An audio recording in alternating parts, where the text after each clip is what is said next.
আসসালামু আলাইকুম।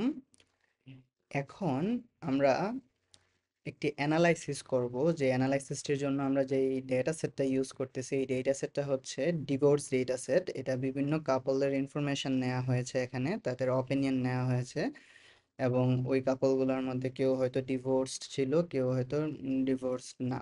ওকে, সো এখন যাদেরকে ইন্টারভিউ নেওয়া হয়েছে তাদের মধ্যে কেউ হয়তো ডিভোর্সড অথবা ডিভোর্স না। তাদের যখন ডিভোর্স হওয়ার আগে মুহূর্তে, লাইক যখন যখন তারা মেরিড ছিল, তখন তাদের সিচুয়েশনটা কেমন ছিল, বা এমন ব্যক্তি যে ডিভোর্স হয় নাই এখনো, মানে সে এখনো মেরিড আছে, তার মেরিটাল লাইফে কি অবস্থা, ওই ইনফরমেশনগুলো হচ্ছে এখানে বিভিন্ন ভেরিয়েবলের থ্রু নেওয়া হয়েছে। সো এখন আমি যে জিনিসটা দেখতে চাই এই ডেটা সেটটার মধ্যে, যে কেয়ার সিক, তার মানে হচ্ছে এই ভেরিয়েবলটা রিপ্রেজেন্ট করতেছে যে কে, লাইক হাজব্যান্ড ওয়াইফের মধ্যে কেউ যদি অসুস্থ হয়, একজন আরেকজনের কেয়ার করে, এইটার সাথে তাদের হ্যাপিনেসের কেমন সম্পর্ক আছে, এই জিনিসটা আমি টেস্ট করতে চাই। কিভাবে টেস্ট করব? এই দুইটা ভেরিয়েবল যেহেতু নিউমারিক ভেরিয়েবল, আমি হচ্ছে এই দুইটা ভেরিয়েবলকে ব্যবহার করে আমি হচ্ছে একটা কোরিলেশন অ্যানালাইসিস করতে পারি, যার মাধ্যমে আমরা দেখতে পারবো যে এই কোরিলেশন অ্যানালাইসিসের আউটপুট থেকে তাদের মধ্যে সিগনিফিক্যান্ট রিলেশনশিপ আছে কিনা, বা হচ্ছে একটার বৃদ্ধিতে আরেকটা কেমন হ্রাস বা বৃদ্ধি পায়।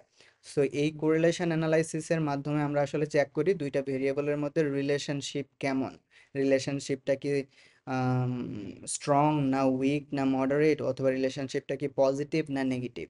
পজিটিভ মানে হচ্ছে একটা রিলেশনশিপ একটার ভ্যালু বৃদ্ধি পাইলে আরেকটার ভ্যালু পজিটিভলি সিমিলার ওয়েতে বৃদ্ধি পাচ্ছে, একটার ভ্যালু হ্রাস পাইলে আরেকটার ভ্যালু হ্রাস পাচ্ছে, এটা হচ্ছে পজিটিভ রিলেশনশিপ। নেগেটিভ রিলেশনশিপ হচ্ছে উল্টা, লাইক একটা বৃদ্ধি পাইলে আরেকটা কমবে, একটা কমলে আরেকটা বাড়বে। ঠিক আছে?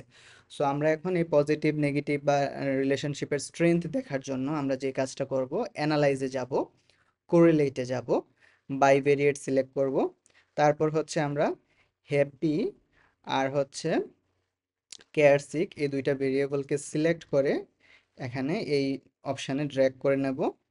করার পর আমরা হচ্ছে এখানে ওকে প্রেস করব।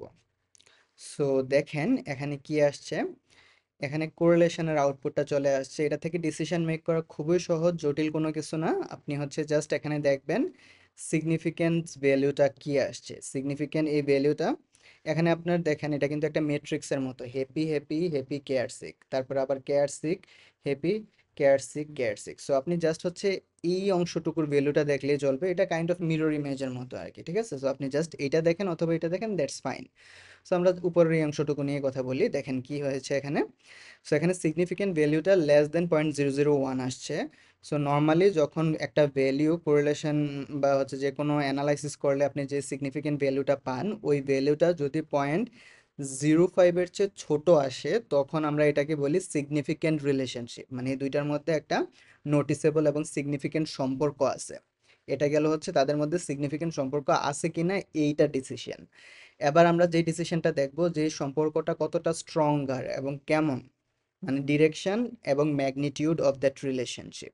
সো আমরা এখানে যদি দেখি কোরিলেশন কোএফিসিয়েন্টের ভ্যালুটা, পিয়ারসন কোরিলেশন এই কোএফিসিয়েন্টের ভ্যালুটা, এটা পজিটিভ ভ্যালু দেখাচ্ছে। এখানে পজিটিভ ভ্যালু ইন্ডিকেট করতেছে যে হ্যাপির বা হচ্ছে কেয়ার সিকের ভ্যালু বৃদ্ধির সাথে সাথে হ্যাপির ভ্যালুটা বৃদ্ধি পাচ্ছে, অথবা ভাইস ভার্সা আপনি বলতে পারেন যে হ্যাপি বেশি থাকলে কেয়ার সিকটাও বেশি হচ্ছে। ঠিক আছে? সো এখন এই পজিটিভ ভ্যালুটা এটা ইন্ডিকেট করতেছে যে কেয়ার সিক বৃদ্ধি পাচ্ছে, তার মানে হ্যাপিও বৃদ্ধি পাচ্ছে, হ্যাপিনেসও তার বৃদ্ধি পাচ্ছে। আর এই ভ্যালুটা কেমন ভ্যালু, এটা হচ্ছে এটা আমরা কালার দেখেও বুঝতে পারতেছি যে এটা একটা পজিটিভ রিলেশনশিপ, কিন্তু এটার স্ট্রেংথ যদি আমি বলতে যাই, এটা হচ্ছে kind of strong relationship. Okay, somehow আপনি এটাকে ভেরি স্ট্রং এর সাথেও কম্পেয়ার করতে পারেন। সো এই রিলেশনশিপটা বোঝাচ্ছে যে কেউ যদি তার অসুস্থতায় একটা কাপল আর একটা কাপল, মানে হাজব্যান্ড ওয়াইফকে বা ওয়াইফ হাজব্যান্ডকে যদি হেল্প করে বা হচ্ছে কেয়ার করে, ওইরকম ভাবে তাদের মধ্যে হ্যাপিনেসটাও বৃদ্ধি পাচ্ছে নোটিসেবলি, সিগনিফিকেন্টলি এবং স্ট্রংলি। সো এটা হচ্ছে আমাদের কোরিলেশনের আউটপুট, এবং এভাবে আপনারা হচ্ছে একটা কোরিলেশন অ্যানালাইসিস করে দুইটা কন্টিনিউয়াস ভেরিয়েবলের মধ্যে সম্পর্ক দেখতে পারেন এবং ডিসিশন মেক করতে পারেন এই দুইটা ভেরিয়েবল একটা আরেকটার সাথে কেমনভাবে রিলেটেড, সিগনিফিকেন্টলি কিনা, তারপরে স্ট্রংলি কিনা, উইকলি কিনা, এবং রিলেশনশিপের ডিরেকশনটা কি। এখন যদি নেগেটিভ রিলেশনশিপ হইতো তখন কি দেখতেন? তখন এই ভ্যালুটার সামনে একটা নেগেটিভ সাইন দেখতেন। যেহেতু নেগেটিভ সাইন নাই, তাই আমরা বলতেছি এটা হচ্ছে একটা পজিটিভ রিলেশনশিপ। আশা করি বুঝতে পারছেন। ইনশাআল্লাহ ফিউচারে কোনো না কোনো ক্লাসে আপনাদের সাথে দেখা হবে। আসসালামু আলাইকুম।